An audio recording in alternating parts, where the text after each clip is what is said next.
బుచ్చి sir. నిన్న evening చాలా రోజులు తగ్గట్టే లాస్ట్ 10 డేస్ నేను ఊళ్ళో లేను కాబట్టి కొంచెం చూడటం డిలే అయింది. అండ్ వచ్చిన తర్వాత నిన్న వేయించుకొని చూసిన తర్వాత ఇది సినిమా కాదు, ఒక జీవితంలో డౌన్ ట్రాడన్ పీపుల్ వాళ్ళ సఫరింగ్ని ఒక జర్నీలా చేయించావు. సార్. మాకు పెద్ద ప్రపంచాన్ని చూపించినట్లుగా అనిపించింది నేను చూస్తున్నసేపు. చూసిన తర్వాత కోలుకోవడానికి, తేరుకోవడానికి సార్. అది చాలా నిద్రలో కూడా అదే ఆలోచనలు, అదే విజువల్స్ అవి కనబడుతున్నాయి. అంటే అంత డీప్ ఇంపాక్ట్ ఇవ్వగలిగావు. అండ్ నీ ఆలోచన కానీ, నీ మస్తిష్కంలో నుంచి బయటకు వెలువడిన ఆ కథాంశం కానీ అంత డీప్ ఇంటూ అవర్ హార్ట్స్ అది టచ్ చేసింది. అంటే దాని ఇంటెన్సిటీ, ఆ కథ ఆనెస్టీ, ఆ కథ నిజాయితీ, దాన్ని క్రియేట్ చేసిన నువ్వు కానీ, దాన్ని ప్రజెంట్ చేసినటువంటి విధానం కానీ, అండ్ ఫస్ట్ ఆఫ్ ఆల్ నీకు నేను మనస్ఫూర్తిగా నా అభినందనలు తెలియజేస్తాను. అంటే అది ఒక ఊరి సమస్యగా మొదలైన పోను పోను పోను అది యూనివర్సల్ అయిపోయింది. అది నేషనల్ లెవెల్కి వెళ్ళిపోయి మన భారతదేశం యొక్క ఆవశ్యకత ఏంటి, దాని ప్రభుత్వాలు ఈ స్పోర్ట్స్ పర్సన్స్ని ఎంకరేజ్ చేయటంలో వాళ్ళ బాధ్యత ఏంటి అని తెలియచెప్పినటువంటి ఇది. అయితే నువ్వు తీసుకున్న కథాంశం 89లో కాబట్టి నిజంగా పరిస్థితి చాలా దారుణంగా ఉండేది. నువ్వు చెప్పిన ఈ ప్రయత్నం డెఫినెట్లీ అందరిలోనూ ఆలోచింప చేస్తాను అనిపించింది నాకు. అది చాలా మంచి ప్రయత్నం. ఒక సోషల్ మెసేజ్, ఒక దేశానికి సంబంధించి ఒక అవేర్నెస్ కానీ, మరింత సమాయత్తం చేయటం కానీ, ఇవన్నీ కూడా ఈ సినిమా ద్వారా బాగా చెప్పావు అనిపించింది. అండ్ ఈ సినిమాలు ఇంకా నాకు నచ్చిన అంశాలు ఉంటే కనుక చెప్పాల్సి వస్తే నువ్వు, రామ్ చరణ్ అండ్ ఏఆర్ రెహమాన్ గారు, అలాగే లిరిక్స్ అందించినటువంటి అనంత శ్రీరామ్, అట్లాగే ఎడిటర్ నవీన్ నూలి, ఇంకా ఫైట్ మాస్టర్, స్టంట్ కోరియోగ్రాఫర్గా అనుకోవచ్చు మనం. ఈ కుస్తీలు, ఈ రెజ్లింగ్లు వీటిని మీకు స్పెషల్గా శ్యామ్ కౌశల్ గారు ఆయన్ని, నభాకాంత్ ఎగ్జిక్యూట్ చేసే ఫైట్ మాస్టర్గా ఆయన్ని, అండ్ జానీ మాస్టర్ కోరియోగ్రఫీ, ఇక వీటన్నిటి ఆర్ట్ డైరెక్టర్ రత్నవేలు గారు, ఇలాంటి వాళ్ళందరి కలయికతోటి, వాళ్ళ ఇన్పుట్స్ తోటి అండ్ వాళ్ళ ప్రయత్నాలతోటి అత్యద్భుతంగా రూపుదిద్దుకుంది. ఇది ఒక కళాత్మకంగా వచ్చిందని చెప్పొచ్చు. And it's a timely film. And చరణ్కి ఆర్టిస్టుల పరంగా వస్తే కనుక చరణ్ అయితేనేమి, జగపతి బాబు అండ్ శివరాజ్ కుమార్, ఫెంటాస్టిక్ శివరాజ్ కుమార్, బొమ్మని రాణి, అలాగే అబ్బాయి దివ్యేందర్ కొత్త విలన్గా కానీ ప్రతిదీ చాలా ఫ్రెష్గా ఉన్నారు, కొత్తగా ఉంది. ప్రతి ఆర్టిస్టు చిన్నవాళ్ళు అవని, జూనియర్ ఆర్టిస్టులు అవని, బ్యాక్గ్రౌండ్ ఆర్టిస్టులు అవని, వీళ్ళందరూ కూడా ఒక రియల్గా జరుగుతుంది, ఒక ఇన్సిడెంట్, ఒక సంఘటన జరుగుతుంది, ఒక ఊరి కథ, ఒక మట్టి కథ చెప్తున్నాం అనటానికి ఆ మనుషులు కూడా మట్టి మనుషుల్లాగా రస్టిక్గా అది క్రియేట్ చేయటంలోనూ, దాన్ని తెరకెక్కించడంలోనూ నువ్వు, నీతో పాటు నీ టీం మెంబర్స్ అందరూ, నీ క్రూ కానీ, క్యాస్ట్ కానీ అందరూ చాలా బాగా చేయగలిగారు. ఇవన్నీ చేయటానికి వెనకాల వెన్నెముకలా నిలబడ్డ వ్యక్తి సతీష్ కిలార్ గారు. ఆయన దేనికి నెరవలేదు. ఇదివరకంత గతంలో అన్ని సినిమాలకి ఆయన కొంచెం పరోక్షంగా వెనకుండా నడిపించేవాళ్ళు. ఇప్పుడు తెర ముందుకు వచ్చారు బాహాటంగా ప్రొడ్యూసర్గా. కాబట్టి ఆయన ప్రయత్నం కానీ, ఆయన గుండె ధైర్యం కానీ, దీన్ని నీ మీద పెట్టుకున్న నమ్మకం కానీ, కంటెంట్ మీద ఆయనకు ఉన్నటువంటి విశ్వాసం కానీ, ఇవన్నీ కూడా ఈరోజు సఫలీకృతం అయినాయి. అండ్ అవ్వటానికి మీరు అందరూ ఎంత ప్రయత్నాలు చేసినా సరే తెర మీద కనిపించడానికి రామ్ చరణ్ ఎలా చేస్తాడు అనే దాని మీద ఉంటుంది కదా. మీరు అందరూ బాగా నటించాడండి. నిన్న వాళ్ళ అమ్మ అంటుంది బాగా నటించాడు అన్నది కరెక్ట్ సర్టిఫికేట్ కాదు రేఖ, కరెక్ట్ మాట కాదు. జీవించాడు అని అనాలి. నాకు పాత్రలో ఒదిగిపోయాడు అని నాకు అనిపిస్తుంది. నేను యాక్టర్ నాకు తెలుసు.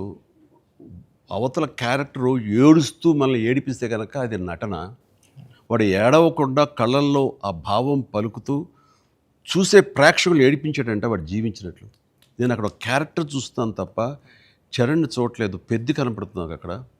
పెద్ది తను ఏడవకుండా తన భావోద్వేగాల్ని కళ్ళ ద్వారా చూపిస్తున్నాడు తప్ప ముఖవళికల ద్వారా, మజిల్స్ ద్వారా చూపించట్లేదు. అది చరణ్ స్పెషాలిటీ. అందుకని మనం ఎక్కువ ఇన్వాల్వ్ అయిపోతారు. ఏం నటించాడు అనొచ్చు, చాలా గొప్ప గొప్ప నటులు ఉండొచ్చు, వాళ్ళ సిస్టమ్ వాళ్ళ విధానాలు చేయొచ్చు. కానీ భావోద్వేగాల్ని లోపల ఫీల్ అవుతావు, ఫీలింగ్ని మునిపంట నొక్కి పట్టి ఎక్స్ప్రెస్ చేస్తూ ఆ కళ్ళ ద్వారా పలికించడం, అది చూసి మనకి అరే నువ్వు ఏడిస్తే బాగుంటుందో అనొచ్చు, కానీ మనకి గుండె పిండేస్తుంది. మనం ఏడలేని సిచ్యువేషన్స్, కానీ ఏడిస్తే బాగుంటుంది అనిపిస్తుంది. ఇట్లాగా టోటల్గా అరెస్ట్ చేసేసి తను చూపించిన విధానం, ఎస్పెషల్లీ అప్పల్ సూరి మరణం దగ్గర నుంచి తన మోటివేట్ అయిన ఇది నుంచి ఇంకా సినిమా గ్రిప్పింగ్ వెళ్ళింది, ఇంకా డీవియేషన్ లేదు. అది చాలా చక్కగా పరిపూర్ణంగా సఫలీకృతమైనట్లు. అది అక్కడ తను చాలా బాగా ప్రజెంట్ చేశాడు, పెర్ఫామ్ చేశాడు. ఎక్సలెంట్. వాడు నా బిడ్డ కాబట్టి ఇంకా ఎక్కువగా చెప్పాలని అనిపించిన కొంచెం అడుచుకుంటూ మాటలు వెతుక్కుంటూ పొందిగ్గా మాట్లాడుతాను, కానీ అది నీలాంటి చూశాడు కాబట్టి నువ్వు చెప్పాలి సార్. మీరు మాట్లాడగలదు సార్, ఎందుకంటే సార్ ఇప్పుడు ప్రపంచం అంతా మాట్లాడుతుంది సార్ చరణ్ సార్ పర్ఫార్మెన్స్. పెద్ద అంటే చరణ్ సార్ అంటే పెద్ద. ఎందుకంటే సార్ ఈరోజు అందరూ ముక్త కంఠంతో అనేది ఒకటి సార్. ఏంటంటే ఏం పెర్ఫామ్ చేశారు అందరూ చిరంజీవి అంటున్నారు సార్. చిరంజీవి చిరంజీవి అండి సార్. హాస్పిటల్ సీన్లో చరణ్ సార్ పర్ఫార్మెన్స్ అంటే మీరు అన్నారు చూసారా, అంటే ఆయన ఫేస్లో బాధ ఉంటుందండి, కానీ మనకి ఆడియన్కి మాత్రం గుండె మెలిపెట్టేసినట్టు. నేను చరణ్ గారు అందరూ మనం ఐమాక్స్కి వెళ్ళాం సార్. ఐమాక్స్కి వెళ్తే మొత్తం థియేటర్లో సీట్లో ఉన్న వాళ్ళందరూ బ్యాగ్ తిరిగి ఇలా బెండ్ చేసి నీస్ మీద అన్నా నీకు నేషనల్ అవార్డు అన్నా అని అరిసారండి. ఈ ఇంట్లో చరణ్ గారి పెర్ఫార్మెన్స్కి నేషనల్ అవార్డు వచ్చంటే నాకు అంతకన్నా హ్యాపీ ఉంటుంది సార్. అంతకు మించిన సంతృప్తి ఇచ్చేసాడు. ఒక తండ్రిగా, ఒక నటుడిగా అంటే మళ్ళీ సీన్ కాదు, తోటి నటుడుగా, కాంటెంపరీ నటుడిగా నాకు నిజంగా చరణ్ గర్వకారణం. అండ్ నేను ఎంత తక్కువ మాట్లాడితే అంత మంచిది, ఎందుకంటే ప్రేక్షకులు వాళ్ళే మాట్లాడేసారు నా బిడ్డ గురించి. అంటే ఇక్కడ చిన్నప్పుడు చదువుకున్న ఒక సుమతి శతకంలోని ఒక పద్యం గుర్తుకొస్తుంది. ఇది పుత్రోత్సాహం పుత్రుణ్ణి కన్ననాడు కాదు, పదుగురు దాన్ని గుర్తించి వాళ్ళు మెచ్చుకుంటున్నప్పుడు, వాళ్ళు పొగుడుతున్నప్పుడు అది కదా నిజమైన పుత్రోత్సాహం. అంటే దాని అర్థం తెలిసొచ్చింది, ఇప్పుడు అనుభవపూర్వకంగా తెలిసొచ్చింది. And I'm really proud of my son, Charan. I love him. And then ఇక అదర్ క్యారెక్టర్స్ మీరు కన్సిడర్ చేసింది కానీ అది కానీ అప్పల్ సూరి క్యారెక్టర్ జగపతి బాబు టోటల్గా ట్రాన్స్ఫార్మ్ అయిపోయాడు. జగపతి బాబు అని తెలియకోవడానికి అతని కళ్ళు, ఆ తర్వాత అతని వాయిస్ వింటే కానీ అర్థం కాదు. మీ ఇంటర్వ్యూల ద్వారా నాకు తెలిసిపోయింది కాబట్టి, గెటప్ చూశాను కాబట్టి అయింది, కానీ నిజంగా ఎవరైనా కొంచెం కొత్త వాళ్ళు చూస్తుంటే కనుక అతను గుర్తుపట్టలేనంతగా ట్రాన్స్ఫార్మ్ అయిపోయాడు.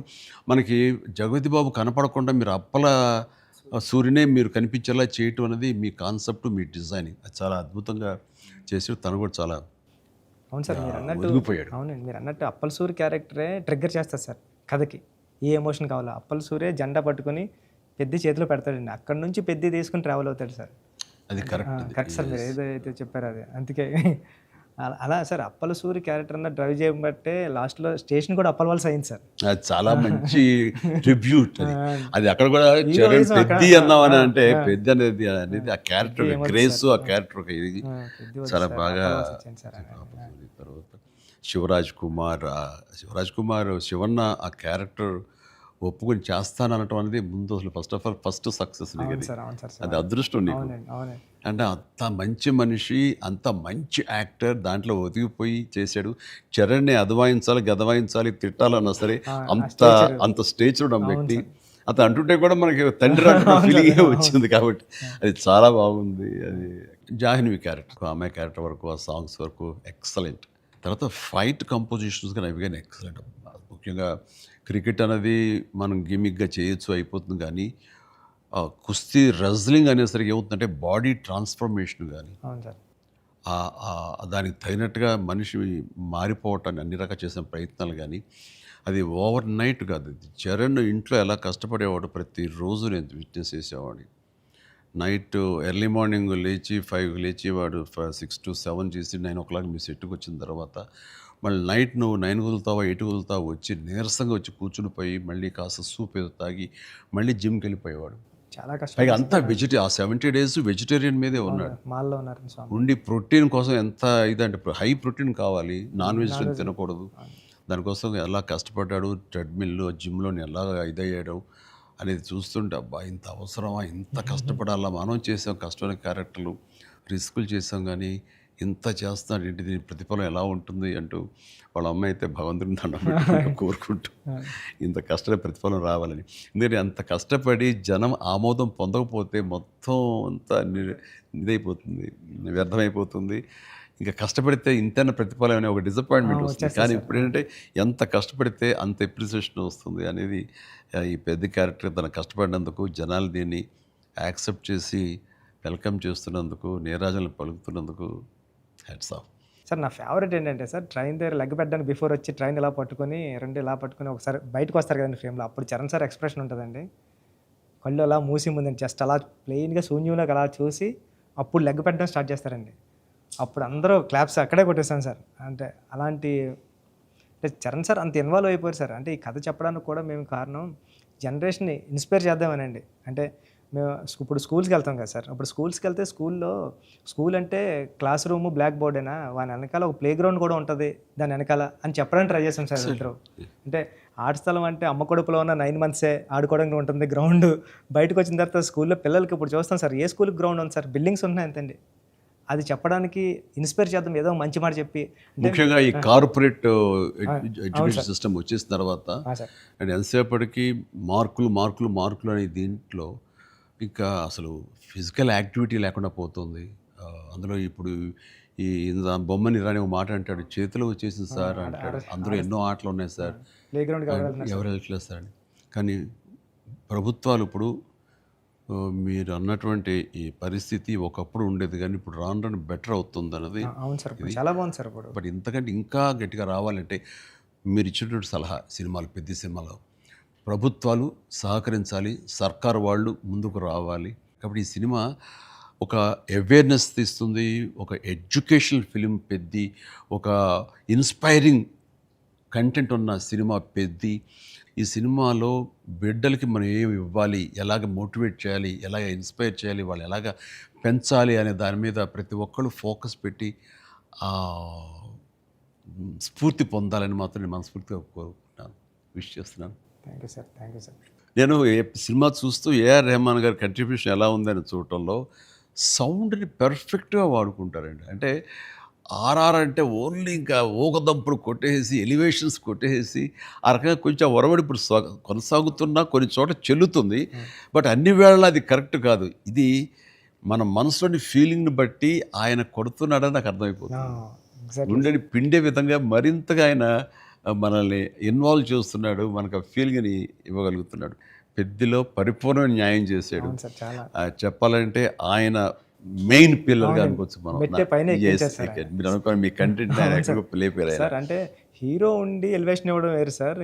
నేనేమనుకున్నాను, చరణ్ గారు లేకుండా చరణ్ గారు స్టాచ్యూ చూపించి ఎలివేషన్ ఇద్దారు అనుకున్నాను సార్. అది అక్కడ కూడా రెహమాన్ గారు అలా లేపారు సార్, లేపారు మామూలు కాదు సార్, చాలా ఉంది. పైగా ఇది అఫ్కోర్స్ మీరు ఇంటర్వ్యూస్లో మీరు అన్నారు రెహమాన్ని ఎలా ఒప్పించావని చరణ్ చెప్తుంటేను అడిగి వెళ్ళాడు, బాడీ లాంగ్వేజ్ బట్టిను ఎవరైనా సరే అది. బట్ ఎవరికైనా సరే నువ్వు చెప్పే కంటెంట్ ఉంది, అది మెయిన్. కొంచెం విజ్ఞత, కొంచెం అవగాహన, ఆ సెన్స్ ఉండే ఎవరికైనా సరే ఆ కంటెంట్ నువ్వు చెప్పగానే దానికి డెఫినెట్లీ ఆమోదయోగ్యం, ఆమోద ముద్ర పడిపోతుంది. డిఓపి గారు అయితే ఆయన చాలా బాగా చూపించాడు. నువ్వు ఏదైతే ఒక మట్టి కథ అనుకుంటున్నావో, రస్టిక్ అనుకున్నావో, ఏమంటే ఆ రఫ్నెస్ అది మొత్తం కనిపించేలా చేశాడు. దాన్ని did his job very well. And తర్వాత ఇంకా మీ నవీన్ గారు అయితే టీజర్ దగ్గర నుంచి ట్రైలర్ దగ్గర నుంచి ఆగలేక ట్రైలర్ కూడా నేను చెప్పేశాను ముందు, అద్భుతంగా ఈయన కటింగ్. తర్వాత నాకు బాగా నచ్చింది ఆ డిజాల్వ్ అయ్యి వస్తుంది క్రికెట్ దగ్గర నుంచి రెజ్లింగ్కి, ఇవన్నీ ఇంటర్ రిలేటెడ్గా ఉంటాయి అని చెప్పినట్టుగా చెప్పడం అనేది తన ఇది. అండ్ ఎన్ని చోట్ల బట్ సినిమాలో నెరేషన్లోనే మీరు బ్యాక్ అండ్ ఫోర్త్ చెప్తారు. ఇది అంటే బొమ్మన్ ఇరానీని ప్రేక్షకుని చేశారు. బొమ్మన్ ఇరానీకి ఎలాగైతే కథ అక్కడికి అర్థమవుతూ వస్తుందో సేమ్ ఆడియన్స్ అది మంచి కాన్సెప్ట్. ఇది ఎడిటింగ్ బ్యాక్ అండ్ ఫోర్త్ వెళుతూ చెప్పటం అన్నది ఇట్ ఈస్ మంచి ప్రయత్నం. And that way my heartfelt appreciation to Naveen నోలీకి. అలాగే ఆర్ట్ డైరెక్షన్ గురించి ప్రత్యేకంగా చెప్పలేదు. అన్నీ కూడా పెర్ఫెక్ట్గా ఆ హార్మోనీ ఉంది. ఒకటి ప్రత్యేకంగా అయ్యి ఏంటిది అనట్లేదు, అన్నీ కథలో ఇమిడిపోయే విధంగానే ఉన్నాయి. ఎగ్జాక్ట్లీ. ఆ యంగ్ విలన్ దివ్యందు వీళ్ళందరూ కూడా చాలా బాగా కంట్రిబ్యూట్ చేశారు. లాస్ట్లో కూడా బొమ్మన గారు స్టాచ్యూ చూడకుండా వెళ్ళిపోదాం, చరణ్ గారిని కలవకుండా వెళ్ళిపోదాం అంటాడండి. చరణ్ ఎందుకు నేను కలవకూడదు అనుకున్నాడు బొమ్మని రాణి అంటే అంతే. ఆ గుడ్ ఫీలింగ్ అలా ఉండిపోవాలంటే కలవకుండా ఉండటమే కరెక్ట్. లాస్ట్ ఫేజ్ వరకు కూడా అలా కూర్చొని చూస్తున్నారు సార్. లాస్ట్లో కూడా ట్రైన్ని ఎలా ఎక్కి ఆగి కొట్టాను చరణ్ అంటే ట్రైన్ వచ్చింది కదా, అవును సార్. మరి ట్రైన్ ఉంది కదా ఎందుకు నడిపించావే బాబు అంటే మేము పడ్డ బాధ మీకు తెలియాలి అని చెప్పేసి కాదు. బాగుంది, మంచి సమ్మప్, అది బాగుంది. అంటే పెద్దిగాడి కోసం ఆ రోజు బండి ఆగింది సార్. మా జీవితాలు మొదలయ్యాయి. మాకు స్కూల్ వచ్చింది, వైద్యం వచ్చింది, సర్కారు వచ్చి మా ఊరు క్రిస్ప్గా చాలా బ్యూటీతో పట్ట చేశారు అని జరుగుతుంది.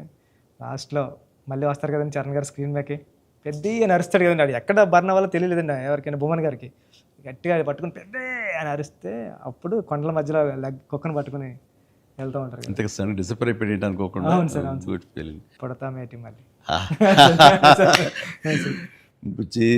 చూస్తావేటి మళ్ళీ ఇలాంటి సినిమాని ఇలాంటి సినిమాని మళ్ళీ చూస్తావేటి అనిపించింది. అది ఫెంటాస్టిక్. సతీష్ గారికి ఇది ఒక ప్రౌడ్ ఫిలిం ఇది. అండ్ ఆయన ప్రైడ్. ఆయన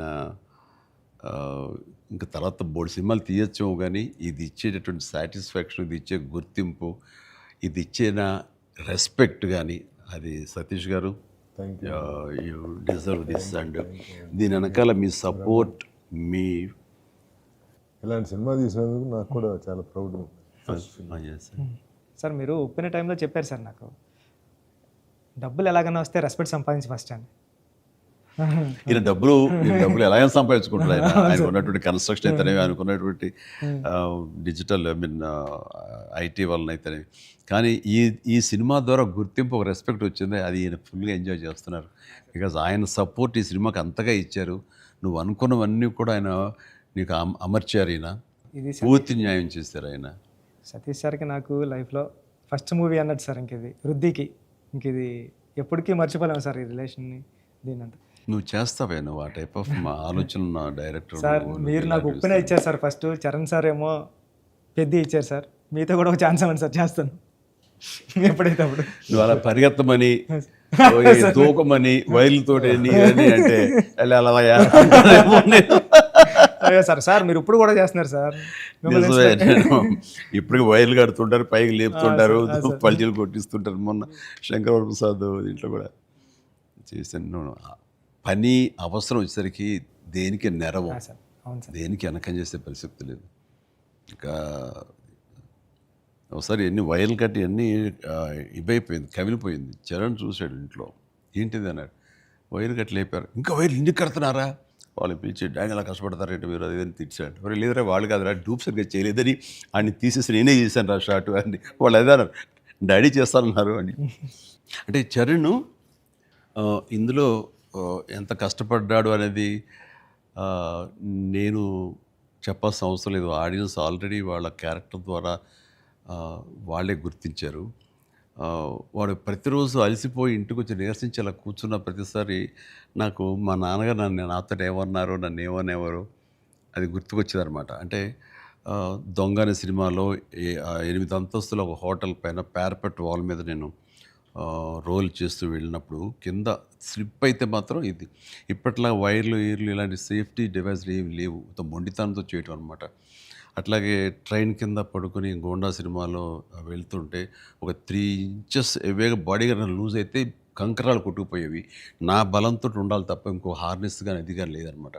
ఇవన్నీ మా నాన్నగారి దగ్గర నుంచి చూసి ఇంటికి వచ్చేసి చాలా బాధపడేవాళ్ళు.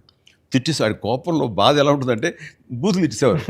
అలా చేయాలా అంటే ఏదో కొంచెం చెప్పకూడదు కొంచెం అలా తిట్టేసేసి ఆయన చేసేవారు. తప్పదనా దాందే ఉంది చేయాలి, లేకపోతే ఎలా కనపడదు రిజల్ట్, ఎలా మరి ఫ్యాన్స్ ఇచ్చేయాలి కదా వాళ్ళు ప్రేక్షకులు అన్నీ అప్పట్లో ఏం మాట్లాడేవాడిని. లేదురా రేపు పొద్దు నీకు కొడుకు పుట్టి, అప్పుడు ఇంకా చరణ్ పుట్టలేదు ఆ టైంకి, నీకు కొడుకు పుట్టి వాడు యాక్టర్ అయ్యి హీరో అయ్యి వాడు ఇలాగే కష్టపడుతారు అప్పుడు తెలిసి వస్తారా మా ఫీలింగ్స్ ఏంటో నీకు అనేవాళ్ళు.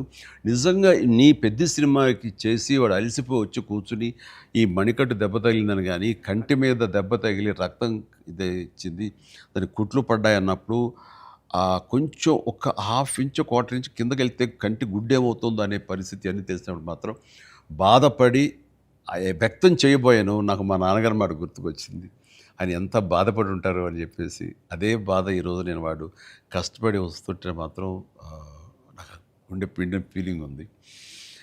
అయితే సినిమా చూసిన తర్వాత కొన్ని ఎపిసోడ్స్ గురించి చెప్పాల్సి వస్తాయి. ఇందులో ఇంటర్వెల్ నుంచి మాత్రం సినిమా మనిషిని కట్టిపడేసింది, ప్రేక్షకుడిని తారాస్థాయికి తీసుకెళ్ళిపోయింది. ఎమోషనల్ జర్నీ చేయించి ఒక రోలర్ కోస్టర్ రైడ్ లాగా చేయించి అప్ అండ్ డౌన్ చేయించి పినాకిల్ ఇంకా తారాస్థాయికి తీసుకెళ్ళి అక్కడ వదిలిపెట్టారు సినిమాని.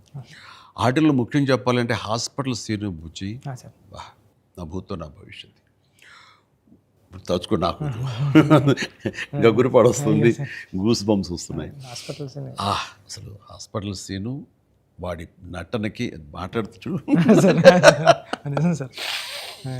అది నటనకి, అది నటన కాదు వాడు ఫీల్ అయిపోయాడు దానికి. అక్కడి నుంచి నా కంట తడి తడి తడి లాస్ట్ వరకు ఆగలేదు. All the appreciation, all the blessings, God bless him, God bless him. దానికి చక్కటి అంత మంచి క్యారెక్టర్ ఇచ్చినటువంటి నీకు hats off, hats off. Thank you sir. ఒకసారి ఎస్పి బాలసుబ్రహ్మణ్యం ఆయన నువ్వు ఒకప్పుడు ఆపద్బాంధవుడు చేసావు, ఇంకోసారి రుద్రవేణి చేసావు, అలాగే చాలా సినిమాల్లో నీ పెర్ఫార్మెన్స్ అనేది తెలుసు. కానీ ఎక్కువ కమర్షియల్ వైపు వెళ్ళిపోతున్నావు చిరంజీవి. నీలో పొటెన్షియాలిటీ ఉంది. ఎప్పుడో బాలసుబ్రహ్మణ్యం మన కె బాలచంద్ర గారు అన్నది కూడా అతను ప్రస్తావిస్తూ నీలో ఒక కమలాసనం రజనీకాంత్ అందరి కలయిక ఉంది అంటే ఏదో మాట్లాడుతూ రావాలి సినిమాలు అంటే. అలాంటి కంటెంట్ తోటి మన వాళ్ళు వస్తే కనుక ఎందుకు చేయను, చేసే కెపాసిటీ ఉంది, చేయగలను నమ్మకం నాకు ఉంది, రావాలి అంటే నువ్వు చేయలేనిది చూడండి ఏమి లేదు అని అన్నప్పుడు నాకు అవకాశాలు రాని టైంలో హిందీలో ఒక డంగల్, ఒక చెక్దే వచ్చినప్పుడు వాళ్ళ పెర్ఫార్మెన్స్ అది చూసినప్పుడు ఇలాంటి కదా నాకు కావాలని కోరుకున్నాను. కానీ అలాంటి కంటెంట్ తోటి డైరెక్ట్లో వస్తేనే కదా మనకు ఏదైనా ఛాన్స్ అవకాశం ఉండేది. అలాంటి వచ్చినప్పుడు ఆ సినిమాకి ఇప్పుడు ఈ సినిమా కూడా అలాంటి స్పోర్ట్స్ నేపథ్యంలోనే వచ్చింది. ఆ సినిమాల్లో దంగల్ తీసుకుందాం, అది ఫ్యామిలీ ఎమోషన్ అది. అండ్ దోస్ కుస్తీకి సంబంధించిన, రజనీకి సంబంధించిన ఫ్యామిలీ ఆడబిడ్డల వాళ్ళ ఇంటర్నల్ డ్రామా గుండెని కట్టిపడేస్తుంది, పిండేస్తుంది.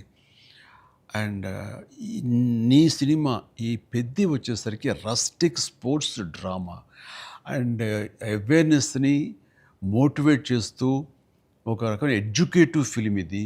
ప్రతి ఒక్కరికి, ప్రభుత్వాలకి అయితేనేవి, చిన్నపిల్లలకి, తల్లిదండ్రులకి, ప్రేక్షకులకి అందరికీ ఒక అవేర్నెస్ ఆలోచింపచేసే సినిమా ఇది. అందుకని అవి క్లాసిక్ స్పోర్ట్స్ డ్రామాలైనా ఇది రస్టిక్ ఒక గ్రామీణ నేపథ్యంలో ఉండేటటువంటి మట్టి కథ, మట్టి గేమ్స్, మట్టి మనుషుల కథ ఇది. అందునే దీనికి ఎక్కువ లాంజివిటీ ఉంటుంది, దీనికి ఎక్కువ ఆదరణ ఉంటుందని నా భావన. అండ్ దట్ వే ఇలాంటి కథ చరణ్ రావటం అనేది నేను మిస్ అయింది, చరణ్ పొందాడు. కాబట్టి ఆ అవకాశం వచ్చింది కాబట్టి కొంతమంది చిరంజీవిని మించిన వాడు చరణ్ అంటున్నారు, ఒప్పుకుంటున్నారు మనస్ఫూర్తిగా. కానీ ఒక తండ్రిగా గర్వంగా ఉంది, ఒక నటుడిగా కొంచెం కష్టంగా ఒప్పుకోవాల్సి వస్తుంది. చాలా బాగా చేసేవారు చరణ్, లవ్ యూ. గ్రామీణ వాతావరణం ఈ నేపథ్యంలో కథల్లో అఫ్కోర్స్ మీ గురువు గారు సుకుమార్ పెట్టింది పేరు. సుకుమార్ సినిమా రంగస్థలం కానీ ఇప్పుడు ఈ సినిమా ఇది చూసినప్పుడు నాకు అఫ్కోర్స్ నిన్న మొన్న చనిపోయారు, దివంగతులయ్యారు భారతిరాజా గారు. కొద్ది రోజుల క్రితం నేను భారతిరాజా గారు కూడా ఈ బుచ్చి సుకుమార్ లాగానే ఆలోచిస్తారు. ఆయన 16 వైద్యుల దగ్గర నుంచి మొదలు మర్యాద కానీ ఇలాంటి సినిమాలన్నీ, నా ఆరాధన సినిమా ఇవన్నీ కూడా చూస్తాను. నేను డిస్కస్ చేసుకుంటున్నాను. ఆ 2 డేస్లోనే నిన్న మొన్న ఆయన చనిపోయారని తెలిసిన ఇది డ్యూ రెస్పెక్ట్ ఆయనకి మనస్ఫూర్తిగా మనం ఆయన ఆత్మశాంతి చేకూరాలని ఈ సందర్భంగా కోరుకుంటున్నాను. అండ్ ఆయన ప్రస్తావన ఎందుకు వచ్చిందంటే అలాంటి సినిమాలకు ఆయన పెట్టింది పేరు. అదే రొమాంటిక్ సినిమాలు అవని, లేకపోతే drama Avani, family drama Avani. And very good, ఆయన గ్రౌండెడ్. అలాగా మళ్ళీ సుకుమార్ గారు మీరు మన తెలుగులో అంత గ్రౌండెడ్ ఫిల్మ్స్ తీస్తుంటారు. మీ ఆలోచన అవి కానీ రస్టిక్గా ఉంటాయి, రూరల్గా ఉంటాయి, గ్రామీణానికి సంబంధించినవి ఉంటాయి. అట్లాగా ఆయన ఆ, ఈ ఈ ఇందులో మనస్ఫూర్తిగా నేను ఇలాంటి ఒక శిష్యుడికి ఇన్స్పైర్ చేసి ఇలాంటి మంచి కథ ఎన్నుకోవడానికి, ఆలోచించుకోవడానికి ఒక కథకుడుగా, ఒక డైరెక్టర్గా ఆ, నువ్వు అతనితో అసోసియేట్ అయ్యి నువ్వు నేర్చుకున్నందుకు, నేను ఇన్స్పైర్ చేసేందుకు, నీలాంటి వ్యక్తిని ఈ పెద్ద ద్వారా మాకు ఇచ్చినందుకు అండ్ మనస్ఫూర్తిగా నీ సందర్భంగా సుకుమార్కి నేను నా అభినందనలు తెలియజేయాలి. సుకుమార్, ఒక మెట్లో మాణిక్యాన్ని ఇచ్చావు. Thank you so much. Thank you.